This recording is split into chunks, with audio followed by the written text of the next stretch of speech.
Nshuti bagenzi ba televiziyo Mashariki turabaramukije.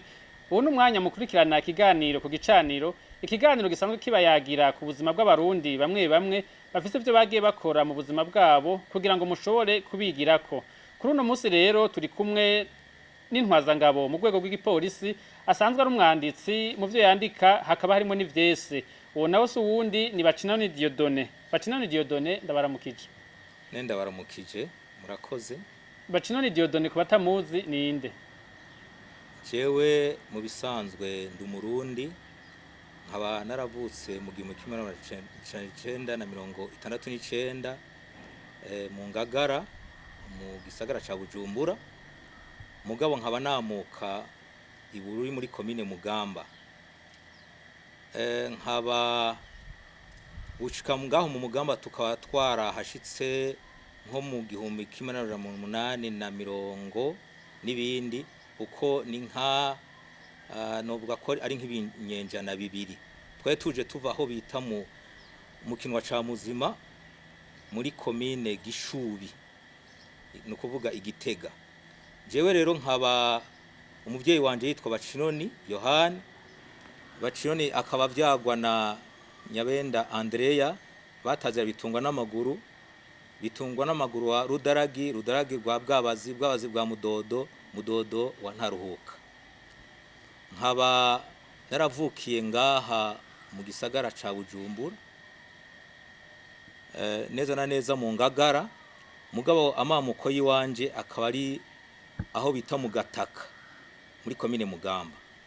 Nkora mu bushikiranganje intwaro hagati mu gihugu iterambere rusangi n'umutekano.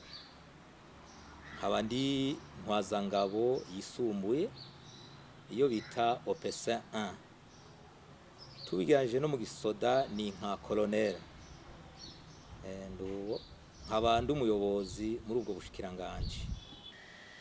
Ego muvuze muti mwavukiye mu gisagara ca Bujumbura neza na neza mu Ngagara.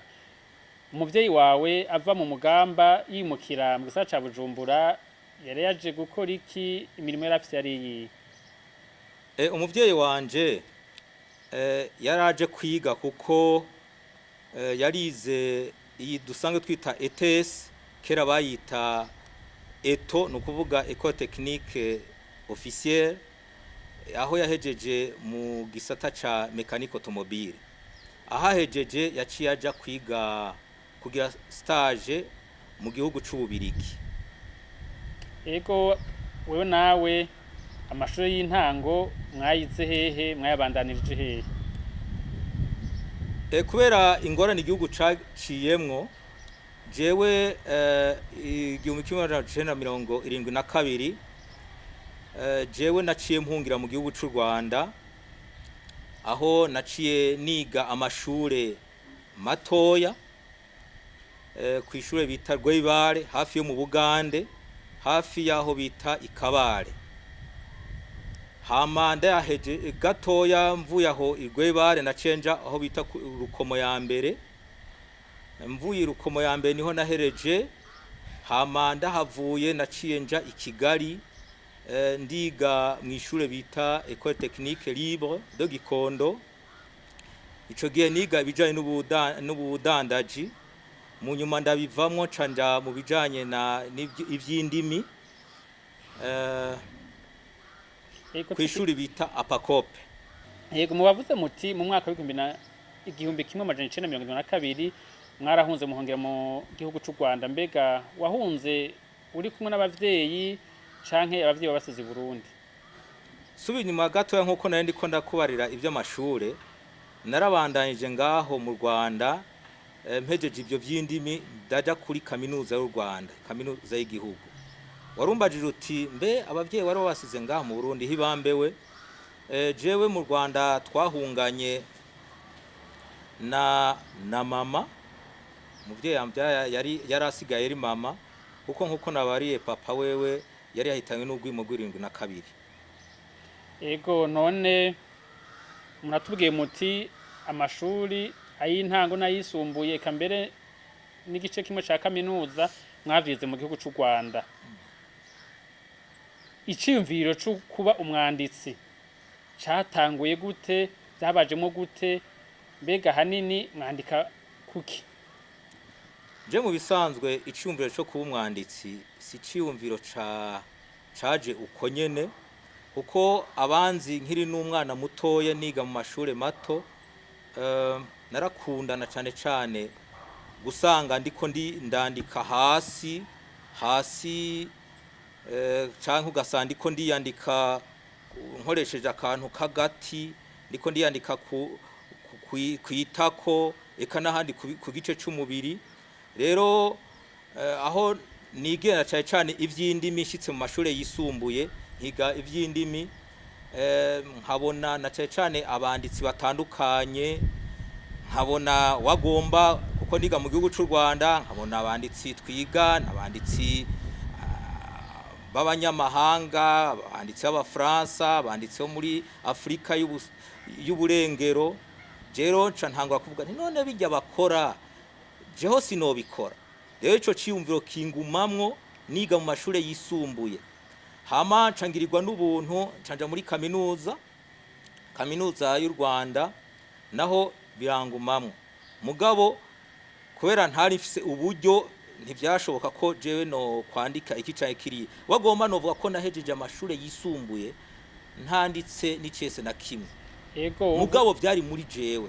Ego uvuze uti wize amashure yo mu Rwanda, ariko ubu uya muri ntwazangabo.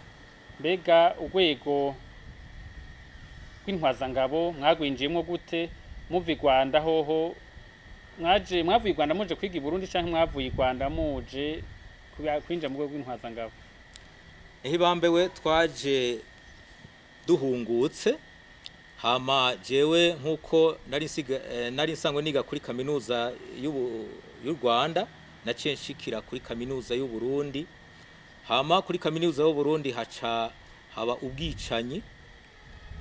Ubwo bwicanyi bwabaye mu 1995 nibwo bwaciye butuma jewe mfata iyindi ntumbero, nja ku rugamba rwo guhabuza demokrasi.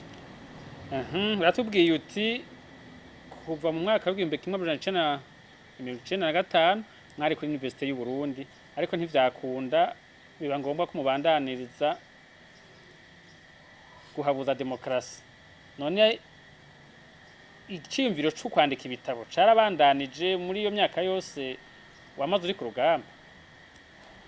Ego cane, iciyumviro cyo kwandika ibitabo wagomba ndi ku rugamba niho naza ndabona nk'utuntu tunguye ko twanditse, nkandika nko ku gapapuro n'ikaramu nkasiga ngaho. Akijya cese intatinyirukambye kiya kiri mu vyese novuga ko natanguriyeko, ni cese canditse mu buhinga novuga bw'Abafaransa. Usomye indome zitangura uva hejuru uja hasi usangamo ijambo.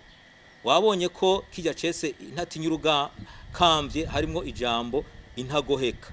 Intagoheka rero bakaba bari abagwanyi b'umuhari narindimwo CNDD-FDD, kandi hari n'abandi bagwanyi bo ku ruhande twagwana nabo bari bafise nyene umugwi w'abasoda bitwa ko abakomando, 3e bateo komando y'Igitega, nabo nyene babita intagoheka. Rero ico cese nacanditse muri ico gihe, ni naco bagoma novuga ko natanguriyeko, ndagishira muri burya buhinga. Usomye rero ni cese n'amazina y'ikirundi y'ubuhizi, mugabo uca canditse novuga ko ukurishikije ubuhinga bw'Abafaransa. Ego muti cese ca mbere mwatanguye kwandika ni cese kiri mu ijambo gikubiye mu ijambo intagoheka, intatinyirukambye. Niko nacise. Ariko turabona ko hariho n'ibindi vyese musanzwe mwaranditse. Mbere umuntu agerageje kuraba ibitabo mwanditse birarenga 6.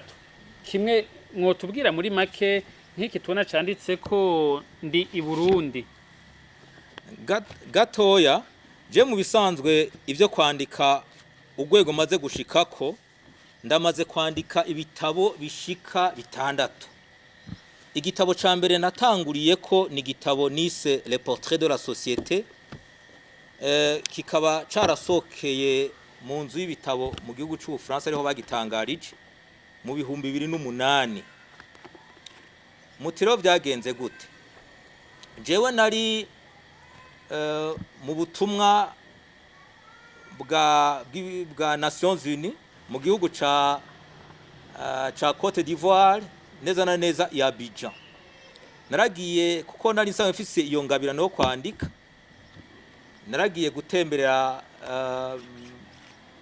inzu y'ibitabo bita Seda na Nouvelle Édition Ivoirienne baranyere kugene ibitabo vyemererwa no kugene bitemererwa ndabona kugene iki gitabo nticemerewe iki gitabo nico twahisemwo iki gitabo gisaba gukosorwa rero jenca ntangura ndonsa akanya gatoya niho rero naciye kuko nayo maze kumenya kwandikisha imashini niho rero naciye njako nzandandika niho rero naciye nsohora iki gitabo hari wagoma nacanditse mu 2007 mugabo casohotse mu 2008 gisohotse rero casohoke mu gihugu nkuko nabivuze mu gihugu cy'u France i Paris mu nzu bita Société des Écrivains iyo nzu turagirana amasezerano mugabo ayo masezerano ntiyagenze neza kuko naho jewe nabarungikira uburyo kugira ngo igitabo gisohoke kuko bari bacemeye bobo ku ruhande rwabo ntibabigize nkuko byateza kugenda Ego reka duhagarare cyane kubijanye n'ivyese kuko murabona ibitabo rero iki gitabo nkuko nabivuze nico gitabo novuga cishangije ugeranije n'ibindi bitanu bindi nico casohoke mu nzu kuko urabona kirafise niyo bita ISBN ukuvuga ko gifise inimero zacu International Standard Book Number International Standard Book Number ISBN rero ibindi mugabo vyovyo nagize kuko navyo biremeye n'amategeko jewe ni je navyitangarije kuko navyitangarije bica mwicapiro Presse la Vigerie rero iyo witangaje ibitabo we muri ico gihe ni wewe ubishira no kwisoko akarusho kari muri ivyo ubwa mbere bwobwo bigufata umwanya mutoya ikindi naco ukoresha kumbure uburyo bukeya ugeranije nuko wogisohorera hanze mu France canke mu kindi gihugu cy'Uburayi Ego ariko reka kiganiro cacu tukibandaniriza kubijanye n'ivyese mwage murandika kuko murabona ivyanditse bitabo mwanditse birimo byinshi hari igitabo c'icese ngaha tubona mwese muti ndi i Burundi kubera iki ndi Burundi mugabo mbere yuko dushika ngaho nari nkibandanya kuri iki gitabo le portrait de la société cyo casoke mu France wagomba no gerageza kugihindura mu kirundi no cita imiterere y'isi ico gitabo nasoye mu France cya kigizwe n'ibivyese amajana 236 ibi bindi bitabo bindi hari gitabo nise uko ikinaragihinyanyuye naco nagihinyanyuye ndagishira mu ndagishira mu vyese ivyese ngumana ivyese 70 gusa ivyo vyese rero nabigize nisunze ko na cane nisunze uko mu Burundi bitegeza kuba bimeze hama nca rero nandika n'ibindi bitabo by'igifaransa nk'iki nise igitabo nise l'Odyssée de l'Ébène ngerageje kugisha nko mu kirundi uvuga urugendo rw'umunyafrika canke rw'umwirabura wagomba tubyito urugendo rw'umwirabura hama ikindi gitabo na cyane ho mvugamwe wagomba n'ubuzima bw'iwanje niki gitabo nise l'honorisson des muses no kuvuga umunyavyese igitabo c'ubuzima bwanje ikindi naco nanditse ni igitabo c'igiswahili nise mudunda wa maneno no kuvuga umudiho wa majambo rero tugarutse rero kuri iki gitabo ndi Burundi iki gitabo ndi Burundi ni gitabo nkuko munakibona citwa ndi Burundi urabona ko mu byukuri nyene kucandika ni umurundi kandi ari ngaha mu Burundi ni igihugu c'amavukiro. Rero ndi Burundi urabona nuko canditse harimwo wagomba amabara y'igihugu kugira murabibonamwo. Ndi Burundi igitabo c'ivyese urabona mw'ibara ritukura, ibara ry'urwatsi rutoto n'iryera wagomba. Mbega tukiraho kimwe ivyese bingahe? Kirimo ivyese 50 neza na neza. Kikaba kigizwe n'ibigabane bibiri. Ikigabane ca mbere nacise ngenzirabona. Tubwire ngenzirabona kubera iki? Ngenzirabona hajya iyo umuntu ariko aragenda atembera. Igituma nacize ngenzirabona harimwo icese nise ngenzirabona aho mvugamwo ibintu intara izi canke ziriya zisangije. Naciye cane intara nashoboye gutoramwo ngaho muri ico cese nanditse nisunze wagomba ubuhinga bw'ivyese by'igifaransa aho nshiramwo amajwi asubiranamwo naciye cane mu nyuma mu byo bita mu gifaransa marime nkashiramwo n'ibice by'icese nkaho mvuga nk'akaroro mu cese nise abantu niko bararutana nabibonye nshitse mu Rutana hanyuma nganuse nshitse Bururi nasanze ariho rweza ubururi. Urumva muri ico cese urumvamwo harimwo Rutana Bururi wayumvisemo n'izindi rero ntara zirimwo Gitega Ngozi. Rero nagiye navuga ico intara imwe yishangije wagomba navugamwo no ngahi Bujumbura. Bamwe baragutazira nguri buja uja kugana ntakabe mu buja je narakwiheje hari mwijoro ucibatse nk'inyenyeri kwijuru mu gusanga naho warahebuje. Turumva mwigaruka ry'amajwi neza cyane. Iri cese nk'ico mbere abacita gute ugereje kutwibutsa? Igaruka ry'amajwi ni imvugo iryohoye ikunda gukoreshwa mu vyese mu rurimi rw'igifaransa no yita alliteration canke assonance. Rumba je nk'imvura iri kwiragwa. Hama hagaca haza ikindi kigabane gikurikira nise umunwa w'amazi. Umunwa w'amazi kubera iki? Umunwa w'amazi murazi ko ufise amabara menshi nimba ntihenze na amabara 7. Rero umunwa w'amazi nkuko amabara atandukanye ni nako n'ivyese biri muri ico kigabane navyo nyene bitandukanye. Hari vyese bifise ishusho y'ikintu. Turabona nk'akarorero urabona icese gifise ishusho y'igihugu c'u Burundi. Hari vyese bifise icese gifise ishusho y'umusaraba kuko je bivanye nuko mu kwemera kwanje n'umukristu harimwo icese nise wasubiye kwaso nkaho mvuga nti ku giti mukama warabambwe mwibuye mukiza warahambwe ariko mukiza warazutse mwana wari waravutse. Urumva ko harimwo akantu kabijya hagacaro hazamwo n'ibindi ro vyese birimwo igaruka ry'amajwi. Mu nkundire nk'akarorero mvuge ku cese bise gushika ryari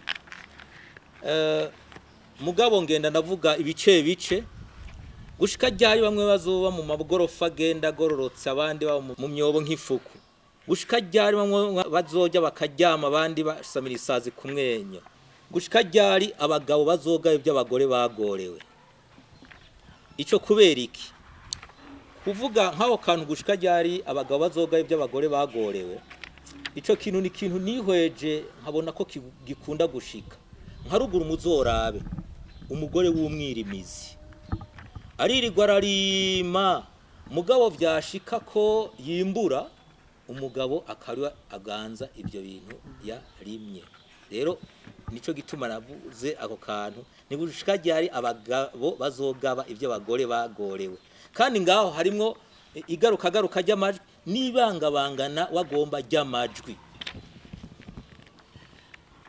Aho ni mu gitabo ndi i Burundi turabona muri gitabo nyene ndi Burundi harimo ikindi muri ico gitabo muri ico kigabane nyene navuze umunwa w'amazi harimo icese nise agaseke kanje mu ntegere gatoya ndakiba shirize ko gatoya urakwiye gushimwa mwe wanyibarutse raba amezi 9 yose wanyibungenze urakwiye gushimwa warampetse uranyosa kubera wewe nagize amagara meza cyane urakwiye gushimwa ndungitse ku ishure ndiga nonosora ikirundi n'izindi ndimi dusonewe muvyeyi mwiza tuzoramba yego weje kutuyagira ibijanye n'icese mwise agaseke kanje kubera iki wiyumviriye kwandika ku gaseke kawe agaseke kawe koko mbera niki hajya umwana wese akuze yovuga ati nishika mu bigero mbe muvyeyi wanje niki nomuha kugira ngo ndamusubirize mu nkoko ni muri yo ntumbero roje niyumvira ico cese agaseke kanje wagomba ico cese canditse naco mu buhinga budasanzwe kiri mu buhinga novuga bubiri budasanzwe ubuhinga bw'icese gifise ishusho y'ikintu kuko no kwereka kiri ku rupapuro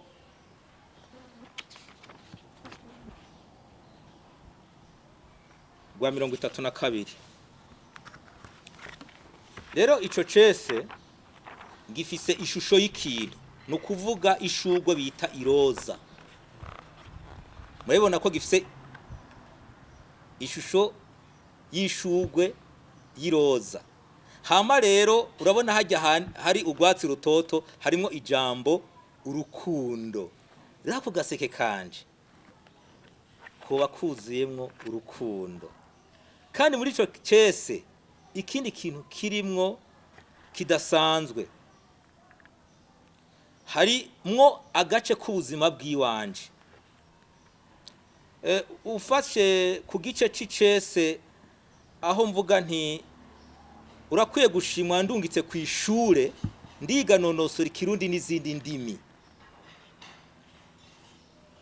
aho urumva ko harimo igaruka ry'amajwi kandi iki naco wombaza uti mbe kuki wakurungitse ku ishure ari mama wawe kuko atari papa wawe je nuko muri ico gihe nari nakuze ndi imfuvyi mama rero niwe yateza kuba kurangura ivyaba kuba kurundi ruhande agakora ivyokorwa na papa agakora n'ivyokorwa n'umumama nyene nawe utireka nawe rero niwe yandungitse ku ishure ndihera amahera y'ishure yangurira amakaye yangurira amakaramu eka n'ibindi byankenegwa ikiri naco ndiga nonosoye ikirundi n'izindi ndimi kiano no nababare ko je nizi ibintu by'indimi kuva mu mashure aya yisumbuye no kuri kaminuza hama ivyo indimi nize turetse ikirundi narize igifaransa ndiga igiswahili ndiga n'icongereza yego turabona kandi nivyo n'igiswahili turabona n'ururimi ukoresha cyane kuko turabona ko wanditse igitabo c'Ivyese mu rurimi rw'Igiswahili wise mudundo wa maneno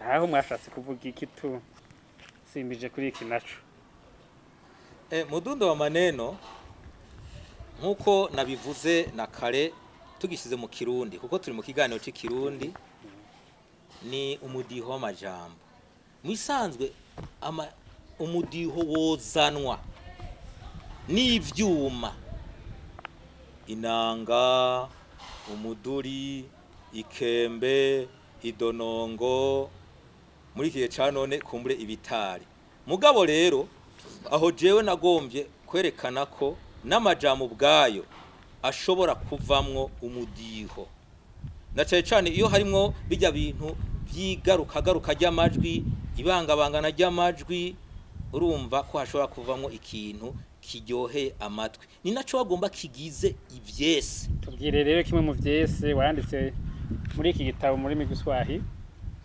ngaho icese novugamwo nanditse muri iki gitabo mudundo wa maneno harimo icese nise amani. Muti kubera iki amani? Amani amahoro, kuko ibi byose tubikora kubera hari amahoro. Amahoro ni meza, amahoro niryo shinge giterambere. Rero reka gato ndabacishizeko, muraja kumva ko wa mudiho mvuga ko muraja kumbarira, hakuna kitu chenye thamani kama kuishi katika amani, niwe jeshini niwe chamani, sitaacha kuimba amani, la hata niwe mahakamani, sita kutetea amani. Nikikumbuka hapo zamani najuta tulikuwa na amani, lo nilikuwa nikitamani kuona nchi yenye amani, vizuri tupendane jamani, nitakie mwenzangu jaa amani. Aho rero ko n'ururimi kwa wumva, aho rero ndavugamwo ni nta kintu kujya mu Gifaransa bavuga, tubivuge no mu Kirundi ngo ahari amahoro ngo umuhoro uramwa. Nta kintu gisumbya agaciro amahoro, nta kintu gisumbya agaciro ahantu hatekanye. Nico gituma navuzemo ico cese, kandi ugira utereka n'abatumva Kirundi neza cyane. Kandi urabona nabikoresheje nabyo muri bwa buhinga novuga bw'igifaransa, kuko nkuko musanzwe mubizi ivyese by'ikirundi byaravugwa mugabo ntivyandikwa. Murabona ko nagiye ndashiramwo ibice, hakuna kitu chenye thamani kama kuishi katika amani, niwe jeshini niwe chamani, sitaacha kuimba amani, lo hata niwe mahakamani, sita kutetea amani. Nikikumbuka hapo zamani najuta tulikuwa na amani. Muratuyagiye bimwe mu vyese mwashoboye kweganiriza mu bitabo byanyu birenga 6. Mbega mu mirimo ya misi yose mujejwe mu rwego rw'umutekano, birabangutse ko umuntu ashobora kubibangikanya n'umurimo wo kwandika ko tutari twimenyereye kubasanzwe bakora uwo murimo? Ibyo kwandika na cyane ivyese, naho nivyo hari n'ikindi gitabo narise kimwe ubuzima bw'iwanje harimo ivyese, mugabo mvugamo n'ubuzima bw'iwanje. Ni ibintu nkunda muri jewe, ni ibintu nkunda kuko na Bibiri nimba twe turabakristo bamwe canke bandi bari muri ni korowani turetse natwe turabakristo. Burya nibi bitabo by'Imana iba Bibiliya canke korowani ni bitabo byanditse mu byese. Dufatiye kuri Bibiliya tukaraba Zaburi ni vyese, indirimbo z'agaheta za Salomo ni vyese, amigani ni vyese. Urumva rero ivyese jewe muri jewe ni ibintu nkunda cyane, ko ndabandikanye rero n'akandi kazi ntangwana, ahubwo niho nca ndagakorana neza kubera ko mba ndabikorana n'ibindi bintu nkunda, ntaco byonyikira ko nandika kandi nkongera ngakorana n'akandi kazi. Mbega twavuga ko kwandika ivyese, umwanditsi w'ivyese n'umuhinga nk'abaririmba umuziki, nk'abasanzwe bakora ivyo gushushanya, nabwo twavuga ko ari ubundi buhinga mvabwenge. Ego cyane, ivyese kuva kera narindi vyamyeho, naco gituma navuze nti no muri yangira ibitabo birimwo byo muri harimo ibitabo by'ivyese. Rero ni ubuhinga mu bindi, nkuko wavuze ubuhinga bwo kuririmba, ubuhinga bwo gucapa n'ivyese nyene, ahubwo bagomba ivyese birimwo ivyo vyose. Uko mu vyese wabonye ko mu vyese turaririmba, mu vyese turacapa dukoresheje amajambo, mu vyese turashobora gukuramo ijambo nkuko witwa Anise nkandika Anise. Urumva rero mu vyese n'ubuhinga nk'ibindi, kandi ni n'ingabirano canke impano. Mugabo naho wowe ufise iyo ngabirano utegeza kuzura yivomera nawe. Jewe kugira ngo shiremwe uto tuntu turyohoye naragize ubushakashatsi kugira ngo ndonke utwo tuntu turyohoye. None urumwanditsi w'ivyese turabibona. Wowe wifuza kuzoshika kuki? Wifuza ko ivyese wanditse byo gushikana kuki? mbega akamaro kavyo abazobisoma kubwawe wifuza ko woshika kuki cimviri nyamukuru uvuga uti reka nandike ivyese kugira ngo bizogende kuno kicumviro cawe niki mbere uko ndakwishura kuri ico kibazo nkundira gatoya mbe wovuga ati mbe ivyo bintu wabikuye he je ivyese vyiwanje nace cyane ivyumviraho ndabivoma muri Bibiliya ahandi ndabivoma muri ubuzima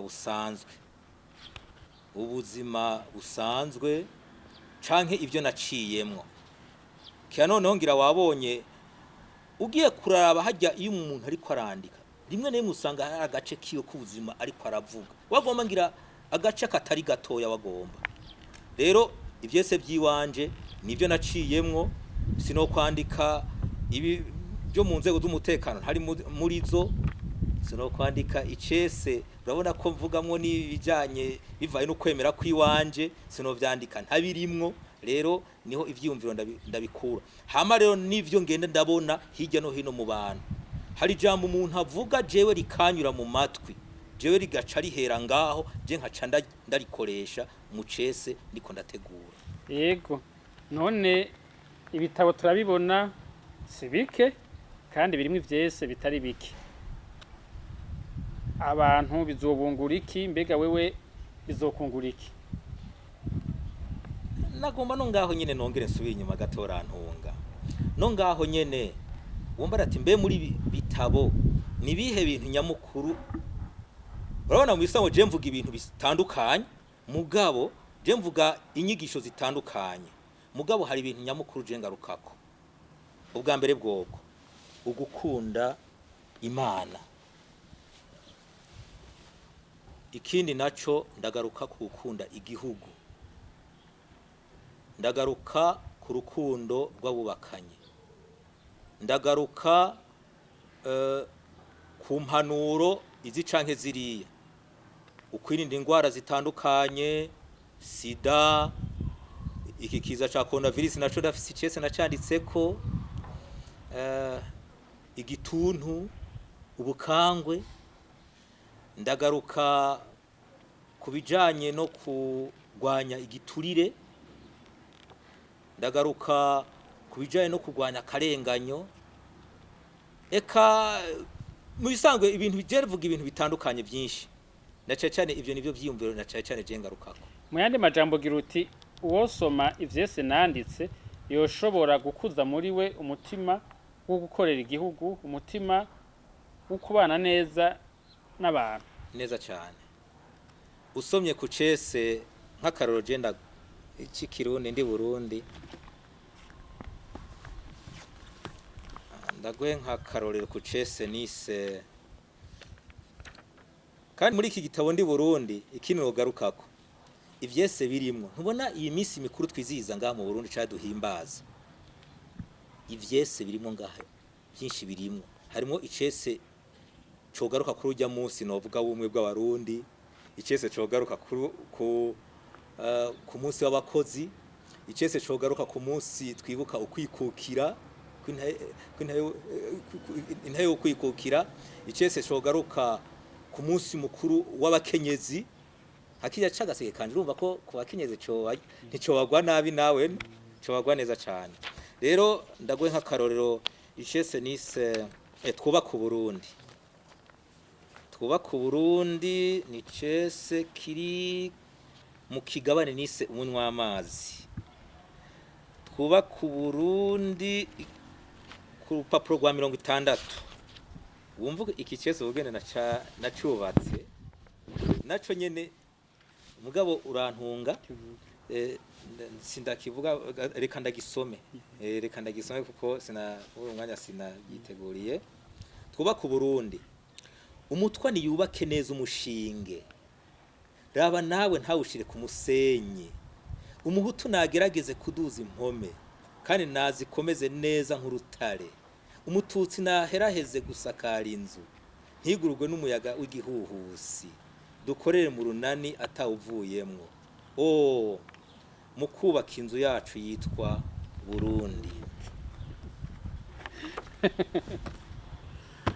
ego none urumva ico cese usomye ukuntu urukundo urazi ko iki gihugu cacu caranzwe n'injyane kuva cikukira cyane n'injyane mugabo ico cese neza na neza ubwo nibwo bumwe nyakuri je mvuga na cyane ubumwe bushingiye ku bikorwa kwiterambere rirama urona ndavugamwo ubwoko bwose umutwa umuhutu umututsi umwe wese akagira ico akora twubaka igihugu kimwe bita Burundi. Ego none ibitabo vyawe urifuza ho bwa mbere urifuza kubandanya kuma wandika ibitabo abantu babikeneye kugira ngo babisome bo bisanga hehe abo wifuza ko bo gutera intege muri iki gikorwa ni bande? Je nyene ndifuza kubandanya nandika ibitabo uko nkuko nabivuze nibyo n'ibintu sintu nandika kugira ngo nandike uko gusa n'ibintu nkunda nzobandanya nandika ibindi bitabo urabona namaze gushika kuri 6 je nifuza n'imibi kuzogishikana nka 10 hama wambare uti ibi bitabo byawe bimwe wo bisanga hehe gushika ibi bitabo byanje biri mu mazu adandarizwa nk'ibitabo abiri hariyo bita mu kinofonofo librairie Saint Paul bikongera bikaba mu yindi librairie bita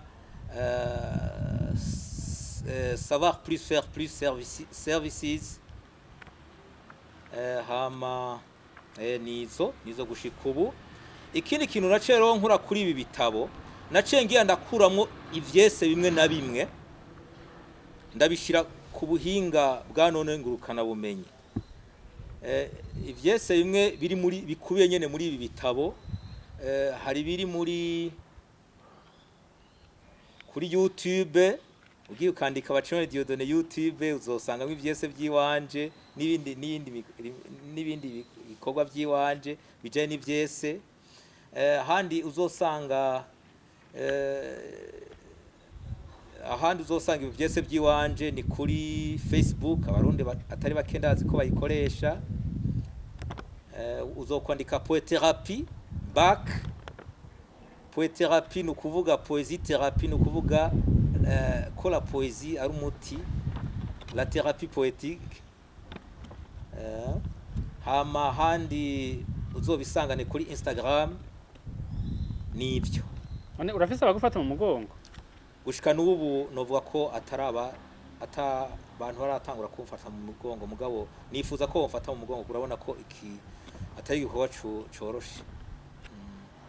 Hariho kigo ca leta gisanzwe gifise isomero Sibilac gitwarirwa mu bushikanganje mu byo bujejwe harimo ugwaruka inkino imico kama ibitabo vyawe ntaco barimvira kubikora ko canke ngira ngo ntibazi ko mu giposi c'u Burundi hariho umwanditsi OPC Dieudonné Bacinone yogira afajije ugwaruka rw'u Burundi ubivuze jewe bagomba mugi atamisi iheze nta nindwi irahera jewe umuyobozi wa Sibilac tugiranye ndamuhaye ivyo bitabo barafise umugambi wo kuzobingurira hama bagaca bishira mu cyo bita amaclaque no kuvuga ama centre de lecture et d'animation culturelle hama ikindi naco navuze aho ibitabo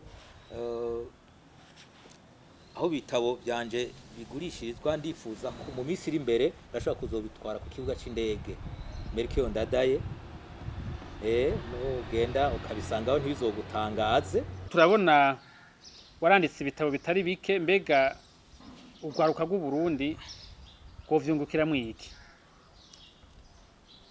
Ugwaruka rw'u Burundi go kungikira byinshi muri ibi bitabo byiwanje nitunga kandi nkaruhamagarira ko wagomba nagwo go kwandika go kunda ubwa mbere bwo gusoma kuko iyo ukunda gusoma igitabo kimwe bibiri bitatu bine bitanu kwereka nawe utokwandika n'imiburi buri igitabo kimwe rero nkabahamagarira ko nabo bokunda gusoma, bagakunda gusoma ibitabo by'iwanje kimwe n'ivy'abandi, na cyane cyane ivyese byanje birimwo itunga ritari rike, kandi ryo bagira akamaro. Wagomba je nkabasaba ko bokwandika no kunsumbya, wagomba bakandika byinshi bifise akanovera gusumba kumbure n'ibi by'iwanje.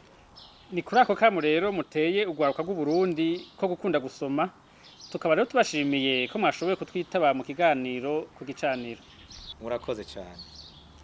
Aha rero n'ikiganiro ku gicaniro cyo kuno munsi kigarukiye. Njuti bagenzi bakunzi ba televiziyo Mashariki mwariko muradukurikirana, turabashimiye ku mwanya wose mwadutije mu gukurikirana iki kiganiro, tukaba rero tubasezeye naho butaha.